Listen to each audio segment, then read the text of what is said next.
Hi, I'm Marc, an art teacher and professional artist, and in today's video I'm going to show you how to design better characters. It also happens to be one of my favorite workflow, and so if you want to check out how I painted that thing, keep watching. Let's get started.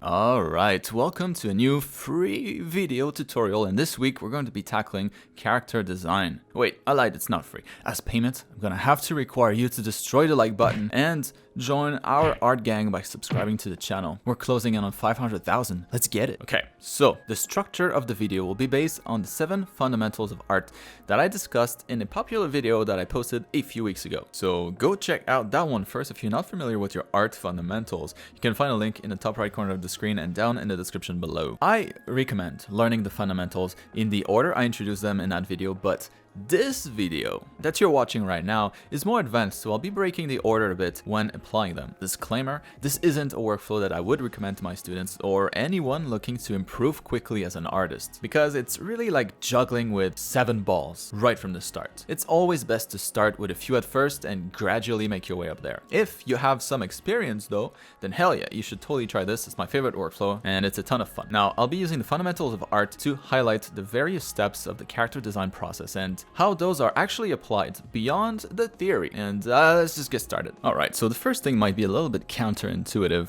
but what I love to start with is going to be the fundamental of color and light. And well, yeah, this is usually how most of those types of paintings at least begin. Well, before I go into the design, anatomy, or anything like that, what I love to start with is just a bunch of brush strokes using the colors that I plan to use for the rest of the painting. So kind of my overall color harmony, color palette. And a hint as to where the light will be coming from. And well, the main reason why I start with this is because it gives me a good glimpse as to what the final result is going to look like. Of course, I'm not expecting you to have any idea at this point, but me as the artist, this here is a really good preview of what it's going to turn into. And well, so far what we can see here is that I'm using complementary colors for the most part, with a berry red as kind of my dominant color and a desaturated greenish blue as the complementary. Now, you'll also see a little bit of yellow and some purple, another set of complementary colors, but I'll be using them in such a small amount that they don't count. Now, the next fundamental that I'll be tackling, or actually one that I would be tackling if the character was in a more dynamic pose maybe, would be gesture. Gesture, of course, is meant as a fundamental focusing on the energy, the dynamism of your subjects. And then in this case, like I said, her pose not super dynamic, but I'm still thinking of gesture to make sure that it's not stiff. Here we're also usually talking about proportions, and so I have a pretty standard idealistic figure here where the crotch is about the halfway point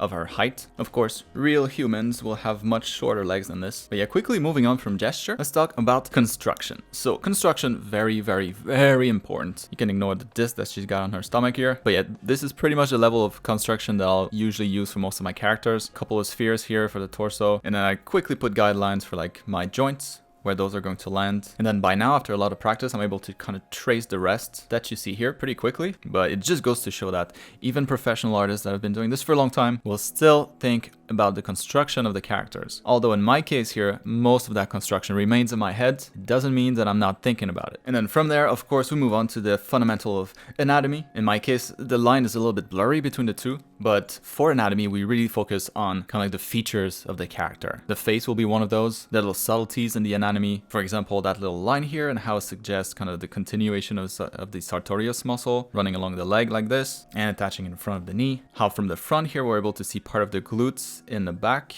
and the same on the side here, just a little bit. How the wrist is pretty narrow, whereas the forearm is a little thicker because it has bigger muscles. And in the wrist, most of what you got are just tendons and bones. Slight suggestion of the muscle here for the shoulder, for the chest, clavicles, of course, all the facial features, all 2 of them. And at this point, all I'm trying to do is make sure that my character looks good. Now, some of you might want to start from this instead of starting from a bunch of brush strokes like I have here. But the reason why I do this is so that I can make sure that this character that I'm drawing here matches the background that she's in. And in doing so, I don't have to do it the other way around, trying to adjust the background to my character, which is a lot harder, I feel. Not that much harder, but a little harder. And so of course here I'm talking about the fundamental of perspective. So with the background that I started with here, I was thinking about my horizon line being right around this level here. Now what this tells us is that, well, everything that's below that line, we'll be looking at it from a higher point of view. So we'll be looking down at it. And then everything that's above, it's as if we're shorter and we're looking up, which also explains why we can see kind of like part of the crotch here and why we can see part of the armpit, right? Because if this area here was below the line,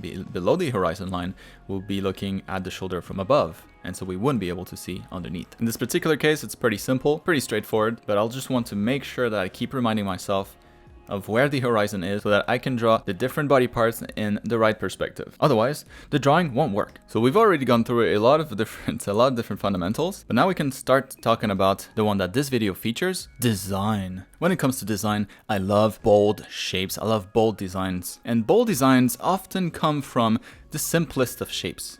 Case in point, a sphere. For this design at least. Of course, now it looks like nothing, but if you're new to approaching design, or if you don't think that you're that good designing characters, I would also recommend that you do this. Pick a basic shape, something around your desk. It can be literally anything, but something that's not too complicated. In my case, well, the holidays are coming up and I had a random idea to start with a Christmas tree ornament. But I mean, this could be a Pokeball too, I guess. Whatever you prefer. Anyways, maybe kind of a silly shape to start from, but I've found that when you restrict yourself, when you impose on yourself certain guidelines for your own designs, even though you could technically do whatever you want, I find that the limitation prevents me from kind of stalling in front of a blank canvas, not knowing what I can do, knowing that I can do anything. When I start from a sphere like this, well, this is my path now. I gotta deal with this, but that's good. Whereas before I didn't have any path. Right now I have a problem to solve, and when I do solve it, that's gonna turn into my design. And in fact, the more bold the idea, also the more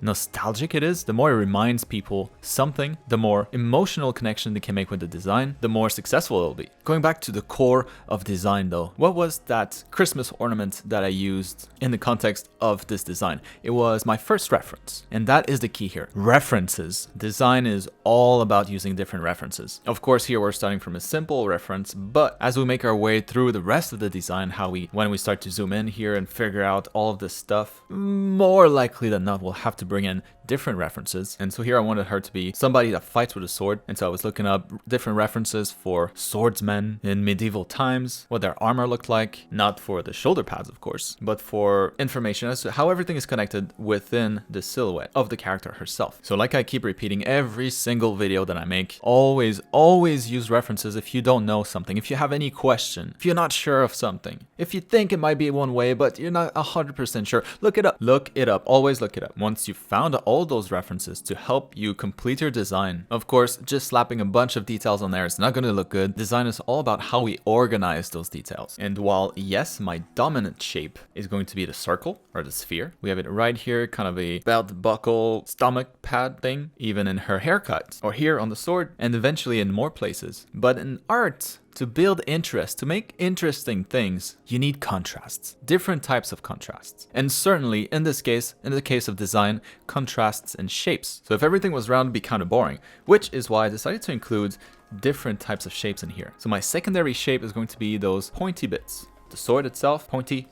The ears will be pointy too. The feet are pointy. And this is the general direction that I'm going to take for the rest of the character. Not only in the big details, but in the medium-sized details and in the small details too. And in here, I decided to push it even further and tie those shapes to different colors. So everything that's red is going to be mostly rounded, and everything that's white, the armor for the most part, the sword, those will have more straight lines, more pointiness to their design. I think this little part here on the knee is a great example of that. We can see in red here a circular shape, and then for the knee, the pointy bit being in white. Here we can see even on the pants, we have little circles in red, of course. Now, the only thing that doesn't really follow this rule here would be kind of like this circle here, but I'm probably going to be doing something different with this in the polishing phase, something similar to the knee pad. Yeah, back here, there's a little bit of an armor piece too, more angular, more pointy. And then in the front here, red and circular. The fur itself could be considered a little bit more pointy, and it's white. It's all deliberate. And I think that's what makes it look kind of cool. The design process in general can probably seem pretty chaotic for most people. And of course, while I've gone over those guidelines extremely quickly, much faster than I would in my art school program, for example, where I take hours explaining this stuff, hopefully those couple tips should help make a significant difference in your approach to design. And of course, in the end result. But before we wrap this up, there's still one fundamental that we need to take a look at. Now that we have everything a little bit more polished, we're at a good spot to talk about composition. I also have a tutorial about that in particular. Once again, you'll find a link in the top right corner here of the screen and down in the description below. But composition is all about how we arrange the different elements of art in our canvas. So in this case, I have a rectangular kind of portrait style canvas. Works great for characters. And in the most obvious way, what composition is here is basically trying to avoid something like this, where this is your frame, right? Most people looking at this would be like, oh, why is the character not centered in here? Looks kind of strange. Indeed it does, because it has a terrible composition. So in my case, very simple what I chose. I'm going for something that's somewhat of a symmetrical composition, where in the center of the canvas, I'm going to have this big circle. So from a distance, it kind of looks like a one big dot in the center of the canvas. And then everything else on both sides of the character is going to be fairly balanced. So similar amount of vegetation. Once again, the little path here is down in the middle. And the only thing that's a little bit offset, the only thing that breaks this balance, this symmetrical balance, would be the sword itself, right? Without it, it looks pretty good, pretty balanced. With it, it's like this big thing that's sticking out to the side here. Doesn't work the best, but it's okay. We can always use as backup our other fundamentals, in this case, light and color, to maybe shorten the sword so that it doesn't look like this long white rectangle interfering with our composition. And instead here, what I'm going to do is add a little bit of shadow on here to visually cut it in half so it doesn't have the same amount of weight. It doesn't command as much attention now. The whole point about composition is to make sure that the eye goes where we want the eyes to go. The eyes, your eyes, the eyes of the viewer. And when we have characters like this, usually we'll want them to go to the head of the character. This is what we want to emphasize in the picture, and this should be the area that attracts the most attention, where you have the most amounts of contrasts. In this case, contrast in values, white, very dark, contrast in color, vivid yellow, light purple, and of course most of the red is localized in this area here around my focal point. So now at this point, in terms of the fundamentals of art, I could say that this design, this illustration is complete. Of course, it lacks quite a bit of detail, quite a bit of polish, but this is what I'll be working on right now as I wrap up this tutorial. The final polish, the way that I see it, is just basically defining all the different materials a little bit better and then figuring out the bounce lights. In my initial pass, I always think about like 1 or 2 light sources. So the main light source from the sun and then kind of like the bluish tint from the sky. But of course, there's going to be some bounce light in here coming from the ground, coming from the different pieces here. I have a lot of reds, and so that red's going to bleed into the white a little bit. Of course, the background needs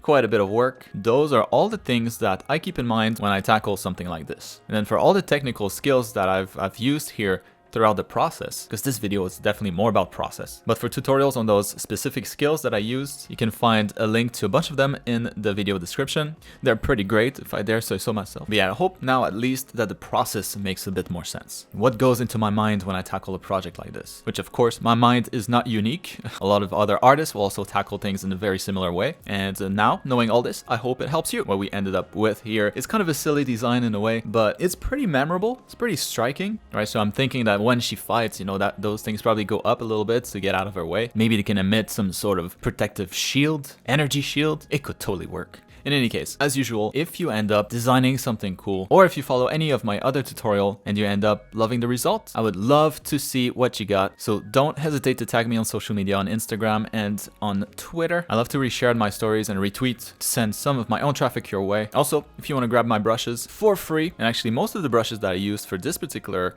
concept here can also be found in that brush set. So yeah, have fun with it. Go ahead and download it in the top right corner of the screen here. Link down below. Let me know what you think about the design. Of course, if you like the video, make sure that you destroy the like button, make sure that you're subscribed, and it's always very appreciated when you share the video with your friends, with your mom, if she's into art, and the whole family while you're at it, your teachers, your pets, everybody. Thank you. Finally, make sure that you come back next week when we tackle the very important topic of